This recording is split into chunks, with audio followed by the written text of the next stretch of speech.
ఆంధ్రప్రదేశ్లో సాగుతున్నటువంటి కేసులు, ఆరోపణలు, అరెస్టులు, ఛార్జ్ షీట్లు ఈ పర్వంలో YCP MP Mithun Reddy arrest అన్నది కీలకమైన ఘట్టం. ఇప్పుడు దీని తర్వాత ఇంకిద్దరే ఉంటారు ఖచ్చితంగా. బిగ్ బాస్ అనే మాట ఎక్కువగా వినిపిస్తుంది. బిగ్ బాస్ ఎవరు అన్న దాని మీద కూడా వీళ్ళు కూడా అనేక రకాలుగా మాట్లాడుతున్నారు. కానీ బిగ్ బాస్ ఎవరైనా వైసీపీకి సంబంధించిన బిగ్గెస్ట్ బాస్ ఒక ఆయనే ఉన్నాడు. ఆ తర్వాత బాస్లు ఎవరన్న దాని మీద వాళ్లకు వివాదాలు కూడా ఉన్నాయి. ఏదేమైనా పోలీసులు, దర్యాప్తు సంస్థలు కొలికి తీసుకొచ్చారు. దీనిలో ఒక 6 నెలల్లో ఈ మద్యం కుంభకోణం మీద సాగినటువంటి దర్యాప్తును కొలికి తీసుకొని వచ్చి ఎప్పుడైతే సుప్రీంకోర్టు మిథున్ రెడ్డికి ముందస్తు బెయిల్ నిరాకరించిందో, అసలు ఎందుకు ఇవ్వాలి చెప్పండి అని వాళ్ళనే అడిగిందో అప్పుడే స్పష్టమైపోయింది. న్యాయ వ్యవస్థ ఈ విషయంలో కఠినమైన వైఖరి తీసుకుంటుందని. ఏసీబీ కోర్టు అరెస్ట్ కు నిరాకరించింది అంటే అది కూడా సాంకేతికమైన అంశమే. నేను అప్పుడే చెప్పాను, లొంగిపోతారు అని. లొంగిపోవడానికి సిద్ధంగా ఉన్నప్పుడు విచారించి అవసరమైతే తీసుకోండి అన్నది ఏసీబీ కోర్టు యొక్క వైఖరి అని మనం భావించవచ్చు. అదే జరిగింది కూడా. పైగా ఆయన కూడా నేను సహకరిస్తాను, సరెండర్ అవడానికి కూడా సిద్ధంగా ఉన్నానని చెప్పిన తర్వాత అరెస్ట్ అనేది ఇంకా ఆ దశకు వచ్చిందనే కదా ఆయన అలా చెప్పటం. ఒకటైతే నిజం, జగన్ హయాంలో జరిగినటువంటి అనేక కుంభకోణాలు, అవకతవకలు, వీటిల్లో మద్యం కుంభకోణమే చాలా పెద్దది. దీని మీద ఎప్పుడు చర్చ జరుగుతూ వచ్చింది. కానీ దీని మీద ఏమి ప్రధాన ప్రతిపక్షం చివరిదాకా చేయలేదు వాళ్ళు. ఎందుకంటే వాళ్ళు ఆరోపణలు చేయటం తప్ప ఈ మద్యం అన్నది కామధేనులాగా పాలక పక్షాలకు అది ఉంటూ వచ్చింది ఎప్పటికప్పుడు. అలాగే ప్రత్యర్థులను తేలిగ్గా దొరికేటటువంటిది కూడా అదే. గుర్తు చేసుకుంటే కనుక గతంలో కూడా ఇవే చూస్తాం మనం. దేశవ్యాప్తంగా కూడా ఢిల్లీ దగ్గర నుంచి, ఛత్తీస్గఢ్ దగ్గర నుంచి, తమిళనాడు దగ్గర నుంచి ఈ మద్యం కుంభకోణము, మద్యం టెండర్లు వీటినే ఎప్పుడైతే వాటి మీద ఇంటెన్స్ గా చేసినప్పుడు తప్పనిసరిగా అవతలి వాళ్ళవే ఈ పాలక పార్టీలన్నీ, ఎక్కడ ఏ 2-3 పార్టీలు ఉన్నప్పటికీ అవతలి వాళ్ళ సంగతులన్నీ ఇవతలి వాళ్ళకు పూర్తిగా తెలుసు. కాబట్టి దేన్ని పట్టుకోవాలి అన్నది వాళ్ళకి తెలుసు.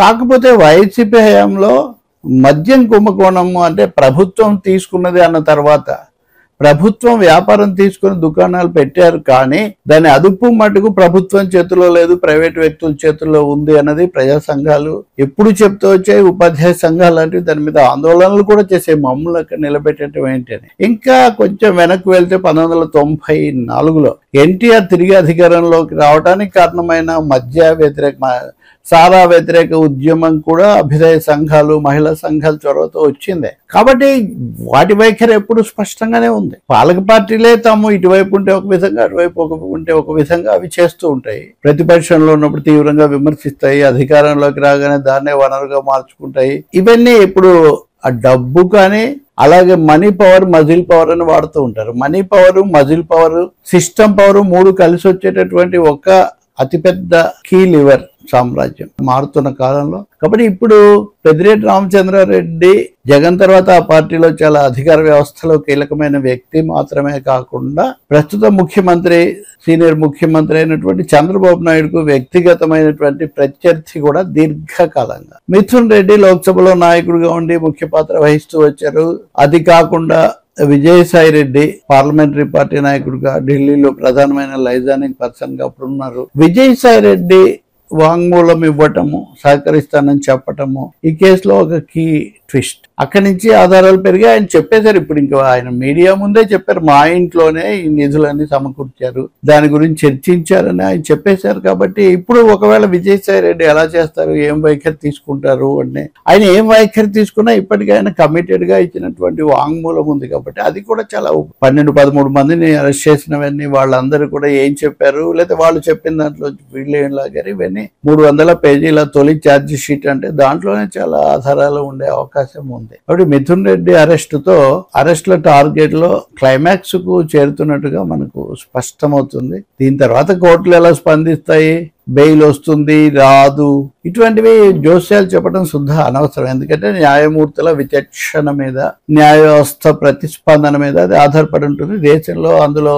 ఉన్న మలుపులు కుదుపులు మనం చూస్తూనే ఉన్నాం. అవి ఎలా ఉంటాయో, చట్టానికి వాళ్ళు ఎలాంటి భావన తీసుకుంటారో మనం వేచి చూడాలి తప్ప ఖచ్చితంగా ఇలాగే జరుగుతుందని ఎవరు చెప్పలేరు, చెప్పకూడదు కూడా. న్యాయమూర్తులు చెప్పాక దాని మీద స్పందించటం వైసీపీకి తప్పకుండా ఒక ఎదురుదెబ్బ. దీని మీద వాళ్ళు చాలా రోజులుగా సిద్ధమవుతూ వస్తున్నారు. ఇప్పుడు ఇంకా సజ్జల రామచంద్రారెడ్డి, జగన్మోహన్ రెడ్డి వీళ్ళే కదా తదుపరి కీలక వ్యక్తులుగా వ్యవస్థలో ఉన్నది. సో ఇప్పుడు వీళ్ళలో ఎవరు బిగ్ బాస్ అన్నది కూడా నేను డిబేట్ లో చూస్తున్నాను. అవన్నీ కూడా కొద్ది రోజుల్లో, మరీ ఎక్కువ కూడా కాదు, 2-3 రోజుల్లోనే అవి మనకు స్పష్టం కావచ్చు. విచారణలో ఇంకా ఏ ఏ విషయాలు బయటకు వస్తాయన్నది కూడా మనం చూడొచ్చు.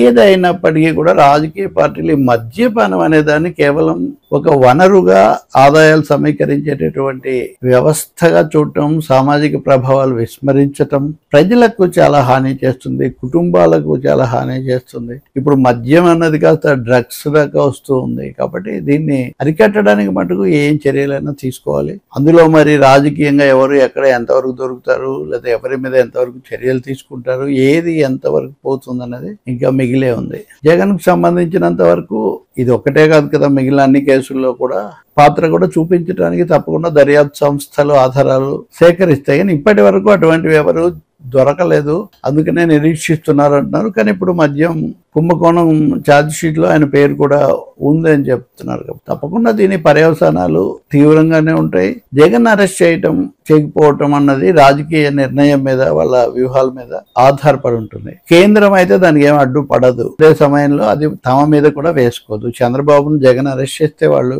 ఓకే చెప్పారు. ఇప్పుడు జగన్ ను చంద్రబాబు అరెస్ట్ చేస్తే కూడా వాళ్ళు ఓకే చెప్తారు. ఓకే అన్నది రాజకీయంగా, లాంఛనంగా, సాంకేతికంగా ఏమి అవసరం లేదు. నిజానికి వీళ్ళిద్దరి మధ్యలో తమ చోట ఎలా పెంచుకోవాలన్నది వాళ్ళ ప్రయత్నం. 50 సీట్లకు ఫోకస్ అన్న పవన్ కళ్యాణ్ మాటలు కూడా మనం విన్నాం. కాబట్టి ఆంధ్రప్రదేశ్ రాజకీయాల్లో ఈ అరెస్టులను మించిన కీలక సమీకరణాలు, అనేక ట్విస్టులు, నాటకీయమైన మలుపులు చూడొచ్చు. అన్నీ ఒకేసారి స్పష్టం కాకపోవచ్చు. కానీ ఎవరు అధికారంలో ఉన్నా లేదా అధికారం చేసినా అవినీతికి సంబంధించిన, అందులోనూ బలమైన ఆధారాలు ఉన్న ప్రతి అంశాన్ని విచారించాల్సిందే. ఒక జరగాల్సిన ముగింపుకు తీసుకుపోతే అప్పుడు అది సార్థకం అవుతుంది. లేకపోతే ప్రతి వాళ్ళు అదే రాజకీయమైన ఉత్కంఠకు, లేకపోతే పరస్పర సవాళ్లకు దారితీసి ఆ తర్వాత ఒక దగ్గర ఆగిపోతుంటుంది. ఇంకా నేను ఇంకోసారి చెప్తాను, జాతీయంగా కానీ రాష్ట్రంలో కానీ ఎన్ని ఆరోపణలు అర్థంతరంగా ఆగిపోయి ఉన్నాయో ఇది కూడా ఎలా పరిణమిస్తుంది. అలాగే మిథున్ రెడ్డి కూడా పైకోట్లకు వెళ్తారు కదా ఆయన తరపు అడ్వకేట్లు, అక్కడ స్పందనలు ఎలా ఉంటాయి ఇప్పటికే మొదలు పెట్టారు. ఉదాహరణకు నిన్న టీడీపీ తరఫున కూడా చాలా కేసులు వాదించిన ఒక అడ్వకేట్ కూడా చెప్తున్నారు, ఇందులో ఉన్నటువంటి ఛార్జ్ షీట్ వేశాక అరెస్ట్ చేయడం ఎందుకు, కోర్టు ఒక సందర్భంలో